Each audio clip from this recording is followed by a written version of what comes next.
Are we going? Awesome. Right, don't worry, the dog will interrupt me, or a chicken, or something like that in a minute anyway, but here we go.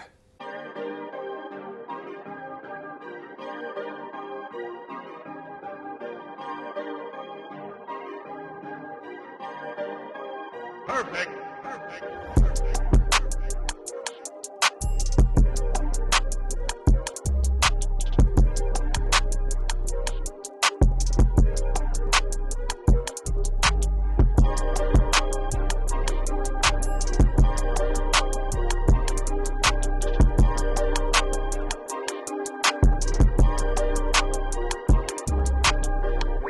Hi, I'm Dave and welcome to 4 to 4 Golf. If you are new to the channel, I make golf videos out of Perth in Western Australia and sometimes further afield. And today is one of those days. Today's just going to be a quick Q&A video just to start the year off with some questions that were given to me after me putting it out on Instagram. There's a good chance I'm going to do a few of these, so if they do kick on, I may even consider doing them live in the future. So if you reckon that's a good idea, chuck it in the comment section down below. So the first question was from Tara, and she's said, how is your holiday going? Really, really good. So yeah, I'm away in Perth at the moment with my dear wife and my dog, and we're travelling around, and at the moment we're actually in a place called Hopetown down on the south coast of Western Australia, about 7 hours or so from home, something like that. But we've kind of been travelling around a little bit, been here, there and everywhere. Been very warm today. Last couple of days maybe not as warm. We were down in Bremer Bay for that, but really, really nice. Obviously we can't really go anywhere else at the moment, and look, I still appreciate we're in a lot better situation than a lot of people are around the world. So we're just happy to be able to get out and see some of this beautiful country. So this next question is from A Golfer's Walk. Frederick, if you don't already, go and follow him. He said, what do you struggle with in making videos? Now, if I'm perfectly honest, the thing I struggle with most is trying to be as original as possible. It's very difficult. I reached a point at the end of last year where I really just felt I wasn't really doing anything different to anyone else out there. And I'd kind of lost the interest in making videos full stop as well. So yeah, that's probably what I struggle with most.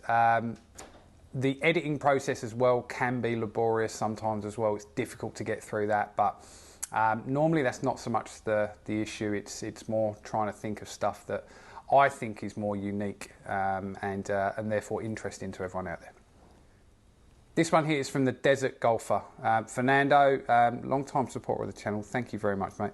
It says, what do you consider to be the best part of your YouTube channel in 2020? It's a really soppy answer, but you lot. Quite honestly, this channel wouldn't carry on unless I had the support of the subscribers out there. Started last year at 150 or so, which, to be honest, Fernando, is about where your channel is at the moment, and ended it in and around 750. So unless that growth was there, I probably would have thrown the towel in last year, to be perfectly honest. The only reason that I'm doing it is because you guys still seem interested in watching the videos, and therefore I'm happy to keep churning them out. Another question from one of my American viewers, Double Dogleg Golf. He says the best golf course in Australia. Now, I don't know if he means the best or the best that I've played, so I'll answer both.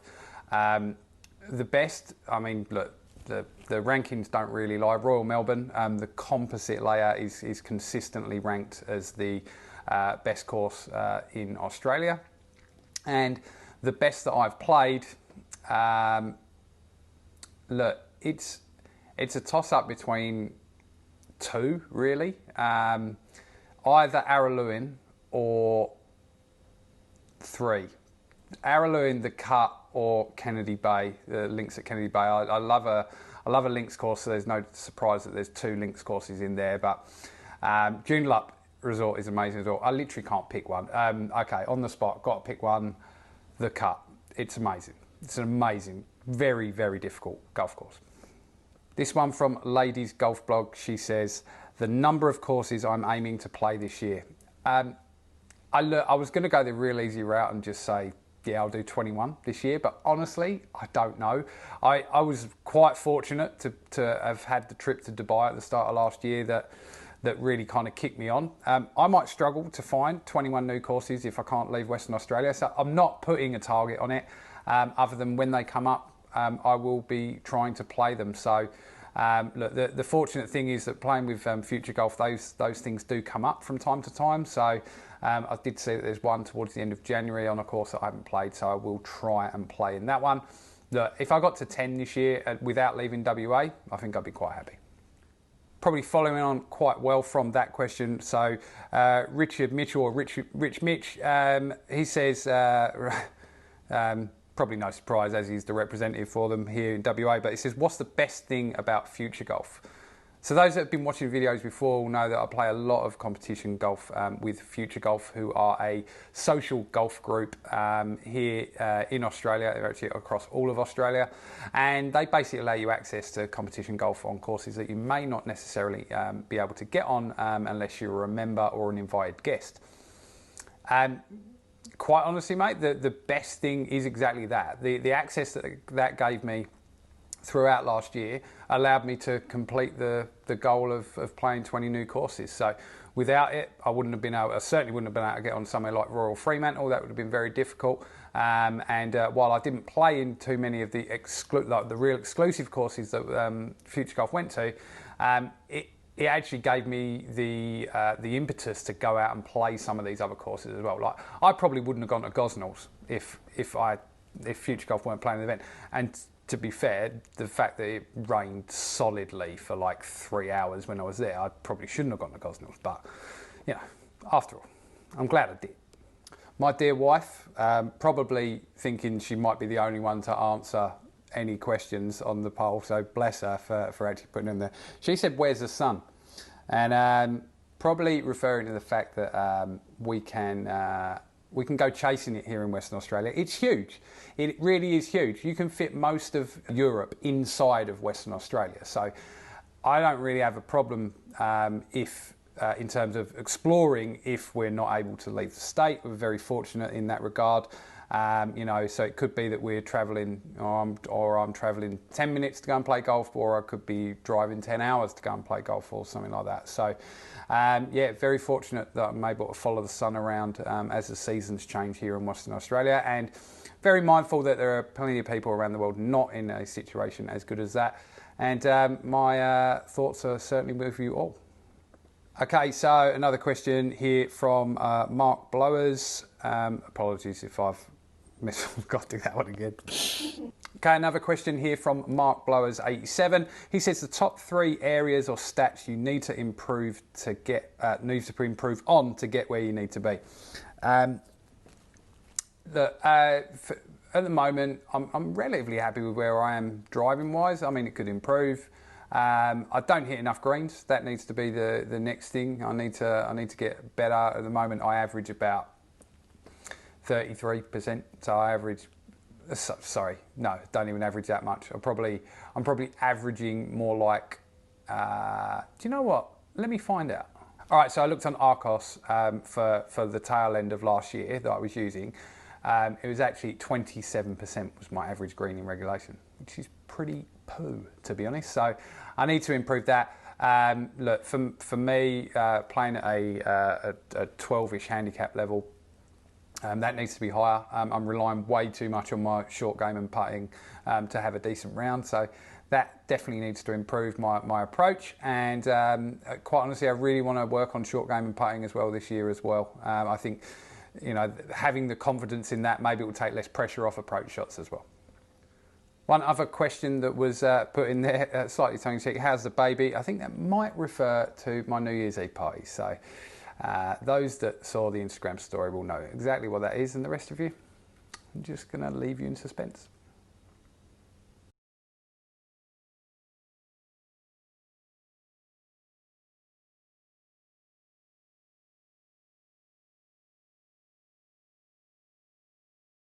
Few more questions to go. This one from Gone Golfing 20 on Instagram, who is Jimmy from the Joondalup video from a few weeks ago. And he says, would you rather have a machine gun arm or a bazooka leg? That's a great question. I want to say machine gun arm. It'd be a lot more useful. but it would be quite difficult to hold a golf club with a machine gun arm. So it might have to be the bazooka leg. I mean, think of the ground force that I could exert with a bazooka leg. Like, you know, I'd be like Bryson would be 100 yards behind me. All right, yeah, I'm going to go with bazooka leg. Okay, this one from Walshy Graham, and he says, I know you have to be a very good player to get a hole-in-one. Are you a part of this glorious club? No, I'm not, quite honestly. The closest I've come is I had a pitch mark like that far to the right of the hole, which you know, I suppose might have slam dunked, it might not have. But yeah, in all honesty, not necessarily that close. I'm not like I've seen one lip out or anything. We know why Scott's asking this. He is part of that club. And probably even more interesting for him is that no one else can now get a hole-in-one on that hole because it doesn't exist anymore. It was all cleared over for the new Perth Stadium. And the final question that I had from Matthew Heath Golf, who announced actually the day I'm recording this, he's actually leaving Pinjarra Golf Club. So good luck to you in your new role, mate. And Matt has been on the channel, of course, before as well, doing the Max Speed Challenge videos earlier last year as well. Matt says, and I can't even get it out, is the 12th hole at Pinjarra after starting par the toughest tee shot in golf? So for those of you that don't know where he's coming from here, I'll put a link to the video up here. For those of you who don't know where Matt's coming from with this, I'll put a link to the video up here of the Pinjarra Open when I played that, and it was actually when I had my little meltdown afterwards, which unfortunately I can look back on, you know, and with a smile now. But yeah, I had started par in the second round of the Open and was feeling pretty good, and then managed to top it into a water hazard that's about 15, 20 yards or in front of me, which is an absolute shocker.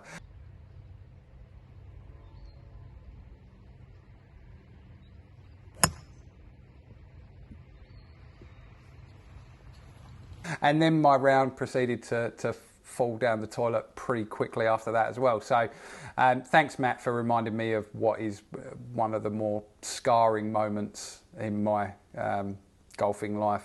But no, I appreciate that, mate. Okay, thank you very much for all of those that did ask a question. There were a few others which I couldn't quite fit in because otherwise this video would have been... No, actually there were no more. That was it. So there's a really good chance that if I put that up again, you will get a shout out on here. Right, I'm off to enjoy the sunset, which looks pretty impressive. I'll see you all soon. If you did enjoy the video, smash that like button. It does help me out. Leave me a comment below with what you thought. And if you haven't already, subscribe and hit that bell to get notifications for future videos. There will be some golf coming very soon. I just need to get out there and play it.